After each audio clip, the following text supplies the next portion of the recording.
नया चैप्टर करने जा रहे हैं क्लास 12th में, सदिश या वेक्टर।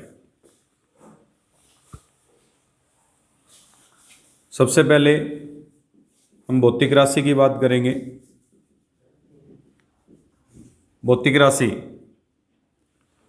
एक ऐसी राशि जिसको हम नाप सकते हैं, तुलना की जा सकती है, महसूस किया जा सकता है, भौतिक राशि कहलाती है। जैसे कि हवाएं महसूस कर सकते हैं हम, इसके दबाव को हम नाप सकते हैं, यह एक भौतिक राशि है। दबाव है वो एक भौतिक राशि है। जो भी हम महसूस कर सकें, नाप सकें, उसे हम भौतिक राशि कहते हैं। ये भौतिक राशियों को 3 भागों में बांटा गया है। एक तो है सदिश, एक है अदिश, और एक और होता है हमारे पास सदिश। 3 भागों में। सदिश का मतलब वेक्टर, स्केलर और टेंसर। 3 प्रकार की हमारे पास भौतिक राशियां होती हैं। इनमें अदिश का मतलब होता है कि ऐसी भौतिक राशि जिसको व्यक्त करने के लिए सिर्फ उसके संख्यात्मक मान और उसका मात्रक की आवश्यकता हो, उसे हम अदिश राशि कहते हैं। संख्यात्मक मान, इसे हम मापांक या मैग्नीट्यूड कहा करेंगे गणितीय भाषा में, और मात्रक यूनिट। तो यदि किसी भी भौतिक राशि को व्यक्त करने के लिए हम सिर्फ संख्यात्मक मान या मात्रक की आवश्यकता हो, तो उसे हम अदिश राशि कहते हैं। जैसे 5 किलोग्राम, वेग इसी में आ जाता है। चाल कह देंगे इसको, वेग नहीं, चाल 3 किलोमीटर प्रति घंटा। दूरी इसी में आ जाएगी 5 किलोमीटर। बल इसी में आ जाएगा, बल आएगा इसमें नहीं, कार्य आएगा इसमें।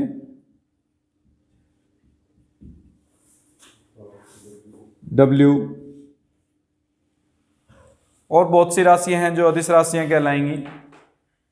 ऐसी राशियां जिसको व्यक्त करने के लिए सिर्फ संख्यात्मक यानी मापांक और मात्रक की यानी यूनिट की आवश्यकता हो, उसे हम अदिश राशि कहते हैं। इसमें हमारे पास उसकी दिशा व्यक्त नहीं करते, हम सिर्फ उसका मान लिखते हैं, तो उसे हम क्या कहते हैं? संख्यात्मक मान यानी अदिश राशि कहते हैं। लेकिन अगर किसी भी भौतिक राशि को व्यक्त करने के लिए संख्यात्मक मान,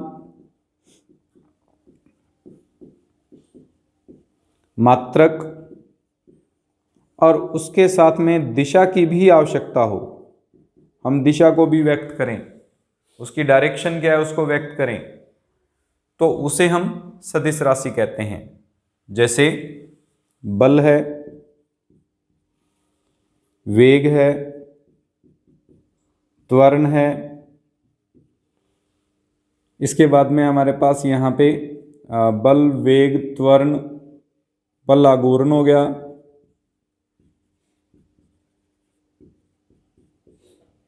ये सभी हमारे पास सदिश राशियां हैं, क्योंकि इनको जब भी लिखेंगे हमेशा उसकी दिशा की आवश्यकता होगी। कौन सी डायरेक्शन में वो बल लग रहा है या कौन सी डायरेक्शन में बल आघूर्ण उत्पन्न हो रहा है, वो सभी के सभी हमारे पास सदिश राशियों को व्यक्त करते हैं। और एक और होता है हमारे पास प्रदिश राशि, जो हमने सिलेबस में नहीं है वैसे, लेकिन ऐसी राशियां, ऐसी भौतिक राशियां जिनमें उनके दिशा के अनुसार संख्यात्मक मान बदलता रहे। संख्यात्मक मान उसमें भी आएगा, दिशा उसमें भी आएगी, लेकिन जैसे जैसे दिशा बदलेगी वैसे वैसे उसका संख्यात्मक मान भी बदलता रहेगा, तो उसे हम प्रदिश राशि कहते हैं। जैसे चुंबकीय आघूर्ण है, आपने पढ़ा हुआ है, एक चुंबक जो हम लेके चलते हैं तो उसमें एक तो पोल होता है नॉर्थ पोल और एक साउथ पोल।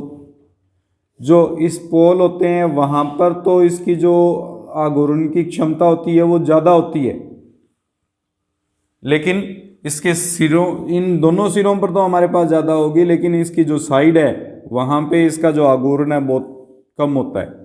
इस तरह से होता है, पढ़ा हुआ है ना फिजिक्स में। तो ये हमारे पास नियम लागू होता है, इसमें अलग अलग मान प्राप्त होते हैं, इसीलिए इसको हम क्या कहते हैं, प्रदिश राशि कहेंगे। क्योंकि यहाँ पे तो इसका आघूर्ण ज़्यादा होगा, जो चुंबकत्व है वो ज़्यादा होगा, लेकिन इसके सिरों पर कम होता है, जिसके कारण इसको हम प्रदिश राशि में काउंट कर सकते हैं। तो एक भौतिक राशियों को 3 भागों में बांटा गया है, सदिश, अदिश और प्रदिश। सदिश राशि जिसमें मैग्नीट्यूड या संख्यात्मक मान, मापांक और मात्रक के साथ साथ दिशा की आवश्यकता हो उसे सदिश राशि कहते हैं। जिसमें दिशा की आवश्यकता नहीं हो, सिर्फ संख्यात्मक मान यानी मापांक और मात्रक की आवश्यकता हो, उसे हम अदिश राशि कहते हैं। और अगर कोई भौतिक राशि ऐसी है जिसमें दिशा के साथ साथ संख्यात्मक मान बदलता रहता है तो उसे हम प्रदिश राशि कहते हैं।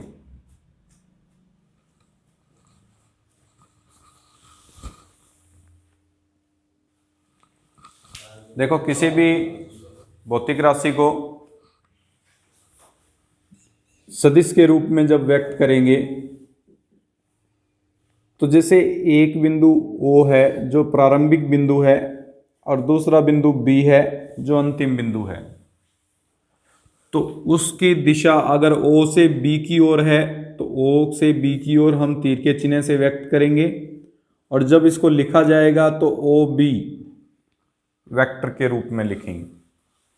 यहाँ पहला बिंदु हमेशा प्रारंभिक बिंदु और दूसरा बिंदु जो है वो अंतिम बिंदु कहलाता है, हम इसी रूप में लिखेंगे। अगर डायरेक्शन B से O की तरफ हो जाती है तो उसको BO सदिश लिखना पड़ेगा, OB सदिश नहीं लिख सकते।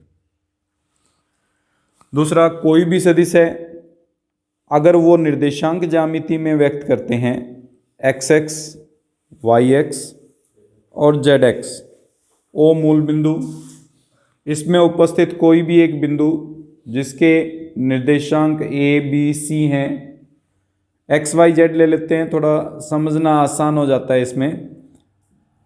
X, Y, Z हैं, तो इस बिंदु की मूल बिंदु O से जो स्थिति सदिश है उसको R सदिश से लिखा जाता है, यानी OP सदिश को हम नॉर्मली R सदिश, A सदिश या B सदिश से नाम दे लेते हैं इसका।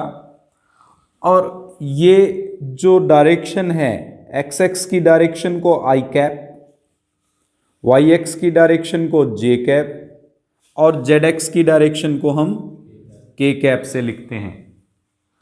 अगर हम इस बिंदु का प्रतिस्थापन देखें इस XX पर, तो XX से ये जो दूरी तय की है उसने X दूरी तय की है। YX पर देखें तो Y दूरी, और इसी प्रकार ZX पर देखेंगे तो Z दूरी तय की गई होगी। उस स्थिति में OP सदिश जो R सदिश है उसको लिखा जाएगा XI cap plus YJ cap plus ZK cap. ये किसी भी सदिश को व्यक्त करने का तरीका रहेगा। जैसे हमारे पास ये आ जाए, एक XX, YX और ZX के अंदर हमें ये दे दिया जाए कि कोई भी बिंदु जो है वो 2, -3, 4 निर्देशांक है, तो इसका स्थिति सदिश लिखो। स्थिति सदिश का मतलब ही यही है कि बिंदु O, और अगर इस बिंदु को A मान के चलते हैं तो O से A तक के इस सदिश को व्यक्त करना है हमें, वो हमेशा क्या कहलाएगा, स्थिति सदिश। ये हमेशा स्थिति सदिश, पोजीशन वेक्टर कहते हैं इसको हम। जब भी पोजीशन वेक्टर की बात आएगी, ए का स्थिति सदिश, इसका मतलब ओ के सापेक्ष हमारे पास ओ ए वेक्टर दिया होगा, वो हमेशा बिंदु ए का स्थिति सदिश यानी ओ से ए तक की वेक्टर को व्यक्त किया गया है, सदिश को व्यक्त किया गया है। अगर बी का स्थिति सदिश दे दिया जाए, इसका मतलब ओ बी सदिश को दिया गया है। मूल बिंदु से उसकी स्थिति को व्यक्त करते हैं हम हमेशा। अब अगर स्थिति सदिश ओ ए, तो वो बन जाएगा 2i कैप, क्योंकि एक्स एक्स पर 2 इकाई दूरी पर है, वाई एक्स पर -3 इकाई दूरी पर है और जेड एक्स पर 4 इकाई दूरी पर है। इस प्रकार से हम किसी भी बिंदु के स्थिति सदिश को व्यक्त करते हैं। हम स्थिति सदिश जो है उसको लिखेंगे। इसके अंदर ये जो आई ऊपर कैप लगाया है, ये कैप का मतलब है सिर्फ दिशा बता रहा है कि किसकी दिशा में है, एक्स एक्स की दिशा में है, वाई एक्स की दिशा में है या जेड एक्स की दिशा में है। ये दिशा को व्यक्त करेगा। हम आगे इसके सदिश के प्रकार करेंगे, उस सदिश के प्रकार के अंदर मैं इस टॉपिक को बता दूंगा कि कैप क्यों व्यक्त कर रहे हैं, किस प्रकार से, इसका क्या नियम है। लेकिन अभी के लिए हम ये लिखेंगे कि एक्स एक्स की direction I cap, Y X की डायरेक्शन जे कैप और जेड एक्स की डायरेक्शन क्या होगी, हमेशा के कैप से व्यक्त की जाएगी। और किसी भी बिंदु के स्थिति सदिश को ओ ए सदिश बराबर x I cap plus Y J cap plus Z K cap से व्यक्त करते हैं या लिखते हैं।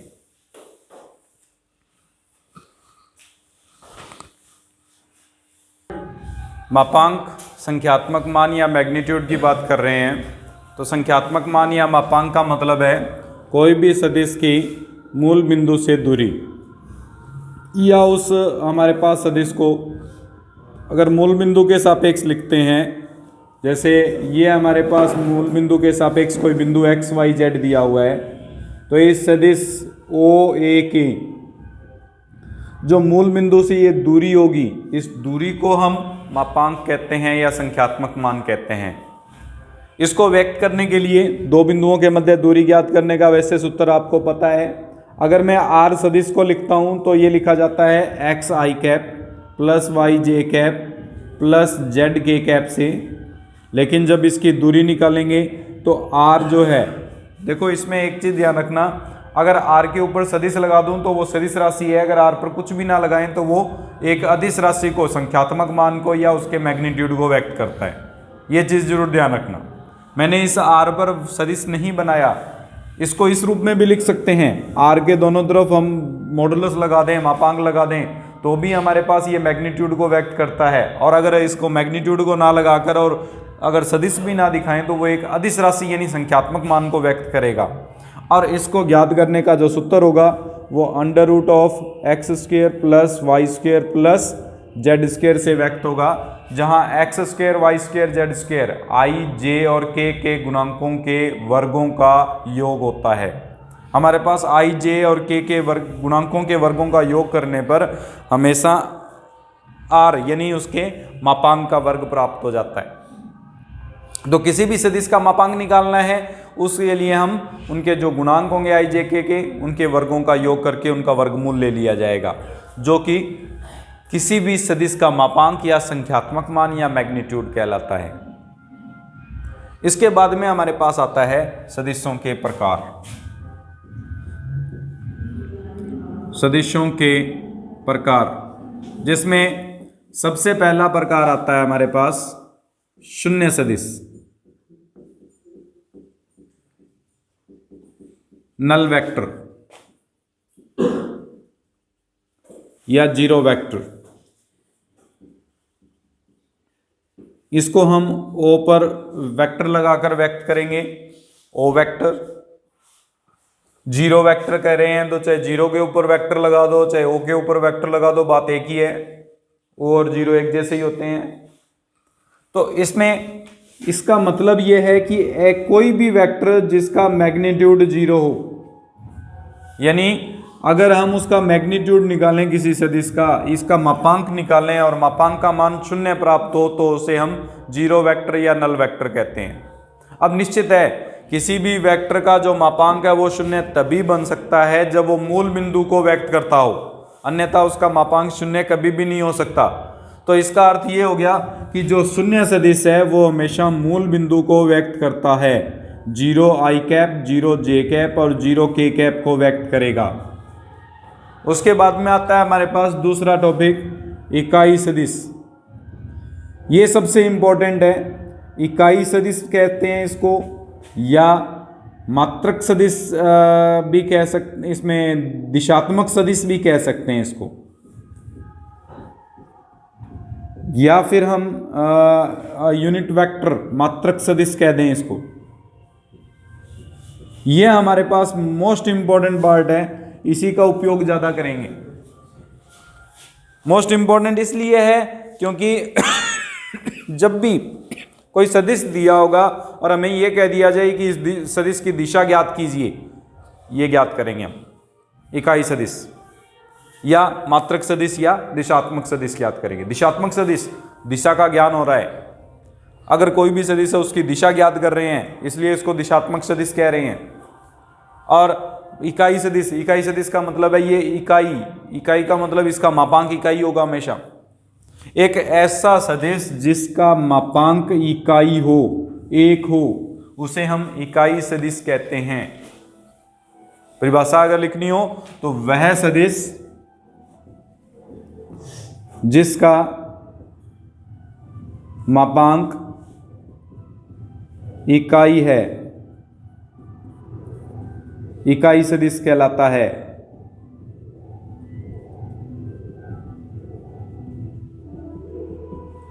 और इसी में एक और कह सकते हैं, यह सदिश दिशा को व्यक्त करता है, यह सदिश की दिशा को व्यक्त करता है। अगर कोई भी सदिश इकाई सदिश है तो उसको देखने के लिए या पहचानने के लिए हम कैप लगा के उस पर एक दो लाइन बनाते हुए, एक टोपी टाइप में बनाते हुए उसके ऊपर फिर व्यक्त करते हैं, जिससे हमें यह कंफर्म होता है कि वह एक इकाई सदिश को व्यक्त करता है। जिसके ऊपर भी कैप लग जाए इसका मतलब वो इकाई सदिश है, वो दिशा को व्यक्त करता है। उसका मापांक कितना होगा? एक इकाई। जैसे आई पर कैप लगाया था, आई किसकी दिशा को व्यक्त कर रही थी? एक्स एक्स की दिशा को, तो उसका मापांक एक आएगा और वो एक दिशा को व्यक्त कर रही है, एक्स एक्स की दिशा है वो। जे के ऊपर कैप लगाया था, वो वाई एक्स की दिशा को व्यक्त करता है और उसका मापांक क्या होगा? एक होगा। तो जिसके ऊपर कैप लग जाए इसका मतलब वो दिशा को व्यक्त कर रहा है और उसका मापांक हमेशा कितना आएगा? एक आएगा। ये अगर आर पर कैप लगाया इसका मतलब ये आर की दिशा को व्यक्त करता है और इसका जो मान आएगा वो कितना होगा? एक इकाई होगा। ये हमारे पास निश्चित है इसमें। उसके बाद में जैसे कोई भी सदिश है, मैंने पहले ही कहा कि किसी भी सदिश को व्यक्त करने के लिए अगर सदिश को व्यक्त कर रहे हैं तो एक तो दिशा की और एक संख्यात्मक मान की और एक मात्रक की आवश्यकता है। मात्रक तो सभी भौतिक राशि को व्यक्त करने के लिए जरूरी है। मैं केवल 5 कह दूं तो कोई भौतिक राशि नहीं बनी, वो हमारे पास भौतिक राशि का माप नहीं है। अगर मैं 5 किलोग्राम कह दूं, 5 फुट कह दूं, 5 किलोमीटर कह दूं, निश्चित हो गई भौतिक राशि कौन सी है। तो कोई भी हमारे पास सदिश है उसमें मात्रक तो जरूरी होगा ही होगा भौतिक राशि को व्यक्त करने के लिए। तो मात्रक को यहां नहीं लिखते, सिर्फ संख्यात्मक मान और दिशा से व्यक्त किया जाता है सदिश राशि को। मात्रक तो होगा ही होगा, निश्चित है उसमें। अब जब संख्यात्मक मान को हम कह रहे हैं कि व्यक्त करते हैं मापांक लगा के, ये रहा अभी अभी हमने लिखा मापांक या संख्यात्मक मान हम आर मैग्नीट्यूड या आर से व्यक्त करते हैं। और दिशा को मैंने अभी अभी कहा कि आर कैप से लिखते हैं। तो कोई भी सदिश है वो इस तरह से लिखा जाता है, उसका संख्यात्मक मान गुणा सदिश उसकी दिशा। जब इससे आर कैप का मान निकालते हैं तो सूत्र ये बन जाता है मापांक आर। ये किसी भी सदिश की दिशा को व्यक्त करता है। जब भी हमें सदिश की दिशा ज्ञात करनी होगी हम क्या करेंगे? उस सदिश में उसके मापांक का भाग दे देंगे। मान लो ये दिया हुआ है, इसकी दिशा ज्ञात करनी है, तो ये सदिश था X I cap plus Y J cap plus Z K cap बटे under root of X square plus Y square plus Z square. ये हमारे पास आर वेक्टर की दिशा को व्यक्त कर रहा है। आर जो वेक्टर है वो कौन सी दिशा में जाएगा उस डायरेक्शन को रिप्रेजेंट करता है।